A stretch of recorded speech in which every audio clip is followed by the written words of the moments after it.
Hello. I am 36 years old and my wife is 38. We met when I was a third-year student and she was a fifth-year student. Since then we have been together.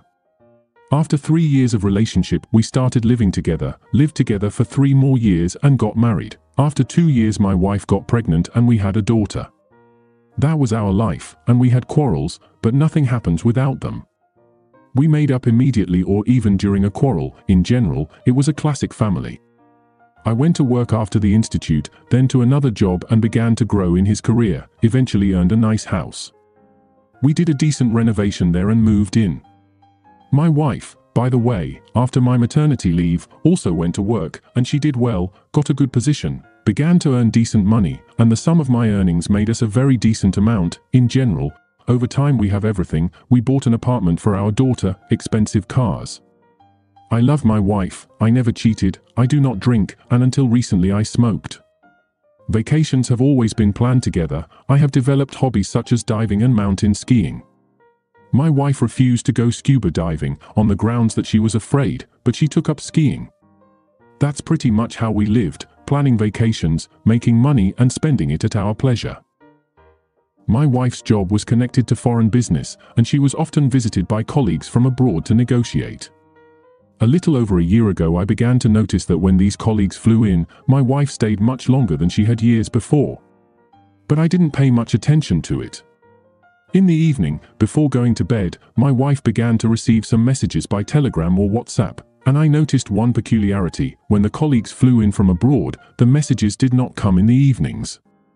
A couple of times when she went to sleep, I checked my phone, but all messages were cleaned up. For example, I exactly caught that the phone beeped at 23 to 10. After she fell asleep, I checked her phone and did not see the message after 7 p.m, none of the chats. And then came the moment when suspicion finally settled in me. Once again she came home late, at 10 p.m, and I joked, "Did you see your lover?" I had never seen such frightened eyes, but when she saw me smiling she smiled and looked away, saying that I was a fool. On top of everything else, she also sometimes flew abroad to her colleagues on a return visit. And then one day I could not stand it and put on her phone program Spy, allowing commands by SMS or from a private office to manage your cell phone. I could record my surroundings, take pictures with the camera, and send it all to my personal account. As a result, she flies away again on a business trip. I come home from work in the evening, do homework with my daughter, send her to bed at 22:00, and myself climbing into the personal cabinet Spy and send a command to record 10 minutes of the environment of the phone. After 30 minutes the recording appears in the office. I listen and realize that she is indoors with a man. They are discussing some mundane things in life with a chuckle. I am clearly beginning to realize that there is no one else in the room but her and him. Then I hear glasses clinking. Her laughter. At this point, my pulse is already racing. I send the team off to record another 20 minutes and take a photo. I get a black square and realize that the phone is facing downward, so I send the command to take a photo with the front camera.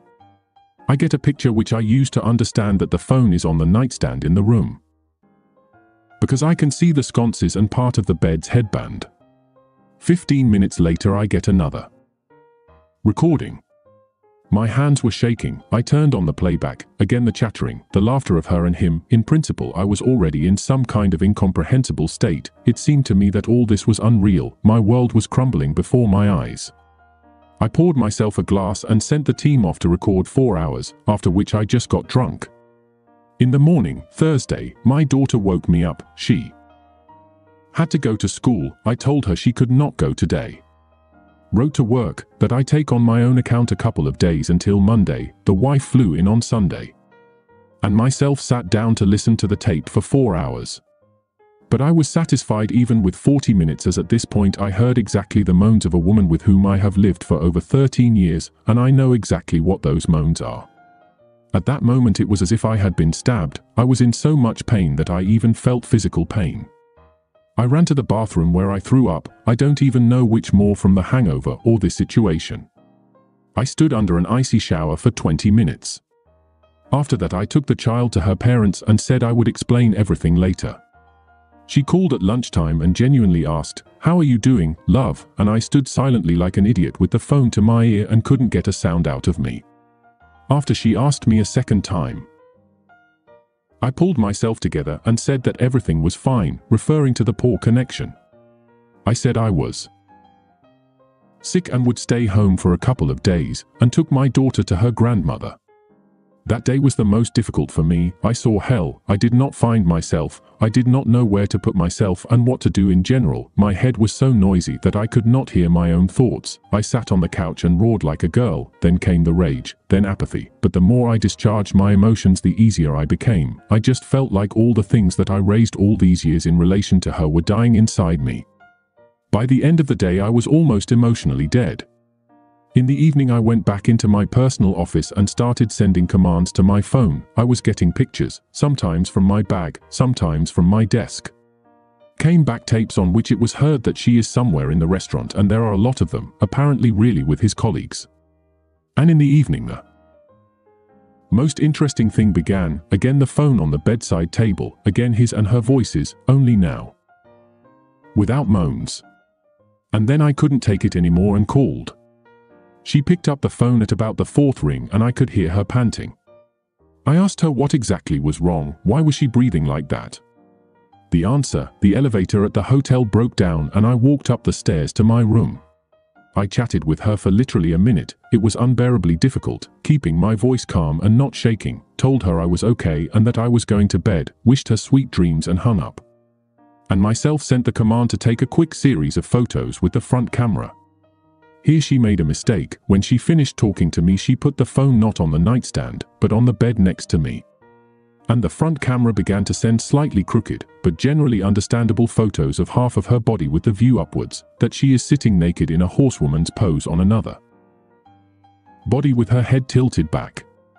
And then came the sound recording of the same familiar sounds of a wife that any husband would know very well what she was doing right now. That was my last straw. I kept those recordings and materials, even though, for some reason, she seemed like a complete stranger to me at this point. In the end, I didn't try to find out anything else until Sunday. Everything was already clear. I began to think about what to do next. Divorce? A scandal? What about my daughter? She's only 9. Late Sunday afternoon, she came home and started kissing me, and I recoiled. I reminded her that I was sick, and I wanted to punch her so badly myself. I went to sleep in my study, on the couch. In the morning, I got up before her and left for work. I couldn't be around her. I sat like a zombie at work all day. Then I got up and rolled all these notes and pictures onto a flash drive, also added my video address to her, which I went and recorded in the meeting room at work on my phone. The address included the questions: why, what were you thinking? Have I been such a shitty husband all these years that you could flush me down the toilet like that? Well, pretty much the classic snot in these situations. Then I went to my boss and told him I was taking a week off. I called my wife and told her that I was flying out on a business trip today for 1 day, but I asked my daughter not to take her from her grandmother because I had a surprise for her. In the evening I will come, only a bag quickly collect. I arrived. She was already packing for me and was just the very kindness and innocence, but I, seeing this hypocrisy, came just in a rage. I took my bag, threw the flash drive on the nightstand in the bedroom and secretly took a cab to the second apartment, the one for my daughter. It was empty. From there I called a friend and asked if he wanted to go away for a few days, somewhere abroad. He agreed. We booked tickets in the evening and flew to Munich early in the morning. There I told him everything. We drank, walked around, and of course with women. Honestly, I no longer felt I owed something to my wife. I did not answer my wife's calls. I only wrote that there was a flash drive on the bedside table in the bedroom and I wanted her to put it in her laptop. After about half an hour my phone turned red with calls and messages, but I didn't even want to read anything. I just didn't care anymore. I turned it off. In the end, we walked in Munich for 3 more days. On Saturday I flew home. Upon arrival I turned on my cell phone and it was on for about 5 minutes, trying to digest the number of messages she had sent me. I didn't read them, lest I suddenly wind myself up before entering the apartment. When I entered, the apartment was silent. I silently set my bag down, got undressed, and was about to go wash my hands when she came out of the bedroom. God! I had never seen her so swollen and disheveled. Her face was gone.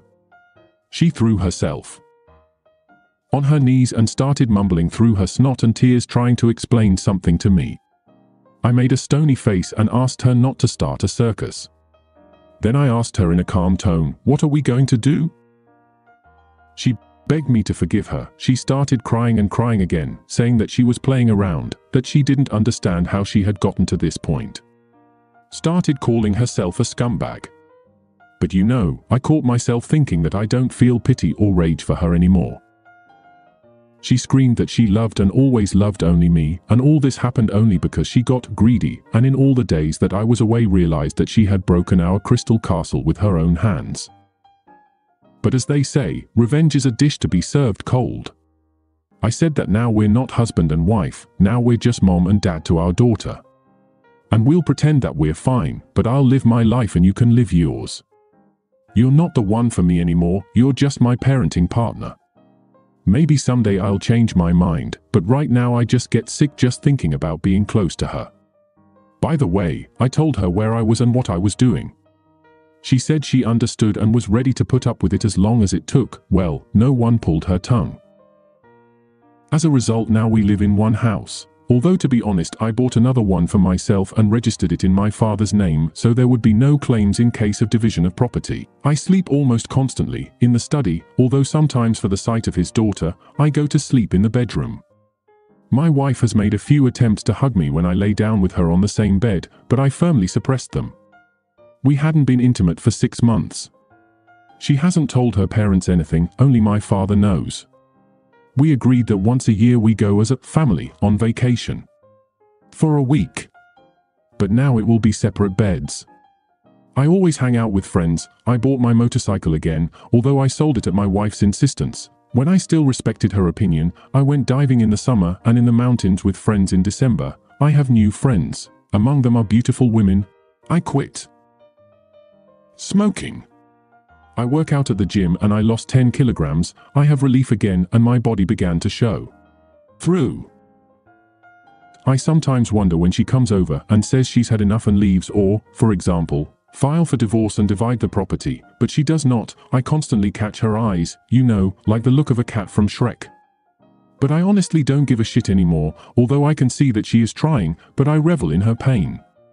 Recently I defiantly put a pack of condoms on the table in the office to see her reaction. She came in to say something, saw them on the table and flew out of the office with a bullet, probably crying. I did not catch up with her.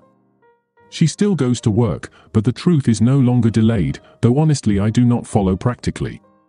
One day she came up and tried to explain to me that she broke off all relations with that man except for business. Smiley face, and like for work she still has to communicate with him by letters or in negotiations, but she swears she doesn't even go near him now.